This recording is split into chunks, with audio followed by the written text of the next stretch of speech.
Hello, my name's Jon Sermon. I'm a church leader based in the UK, and as some of you know, I started recording short videos to encourage people way back when the pandemic was just beginning to take hold.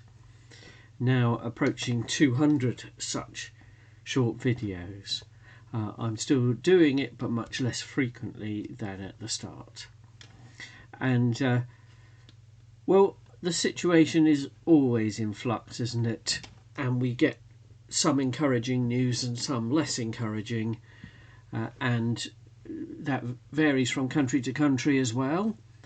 Here in the UK, the latest peak of infections seems to have passed, but still our hospitals are under a lot of pressure.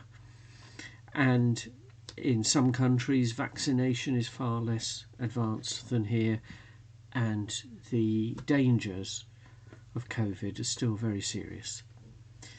So, against such a backdrop, what is there to be encouraging about?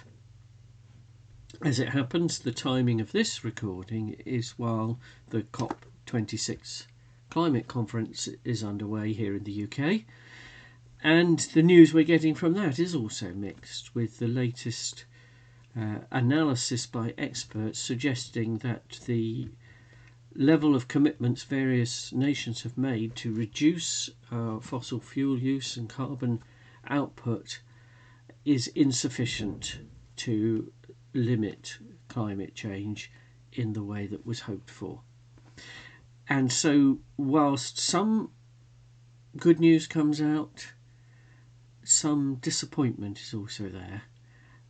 And the need for a combination of scientific approach and change in lifestyle and so on, and not only in this nation but across the nations, is needed in much the same way as it has been needed for the pandemic issue. Our chief scientific advisor has just been on record saying that the threat from climate change is even greater than the threat of COVID-19. Against this background, where can we look for encouragement? Well, as a church leader, of course I'd be bound to say we look to God. And yet, that seems to me is a really important thing to understand in the right context, that we're not suggesting for a minute that faith in God removes all the problems. But today I was at a worship lunchtime service at which we used, amongst others, the hymn Amazing Grace, and we looked a little at the background to how it was written by a man who had been a transatlantic slave trader and had realised when he encountered Jesus Christ that was not a good way to be, and it turned his life around. But he wrote that hymn saying, "It's amazing grace that saved a wretch like me." That's how he described himself. And he talks of the dangers and toils and the snares, the difficulties we pass through, but saying that with God's grace we can get through them. And that is a reality today as well. And for many of us, perhaps we don't yet realise that you can actually know God, have a relationship with God, know that grace, know that amazing acceptance of God despite all the mess we make of things, for this life and beyond.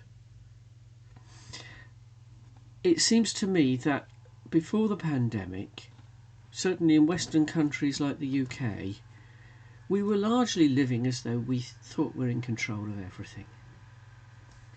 And we've realised with dramatic effect that simply isn't the case. Isn't now the time to refocus and turn back to our Creator God? To refocus in caring for creation as God entrusted to humanity, to refocus in our priorities in a God-facing way through Jesus Christ. I encourage you to explore faith in Jesus Christ. God bless you.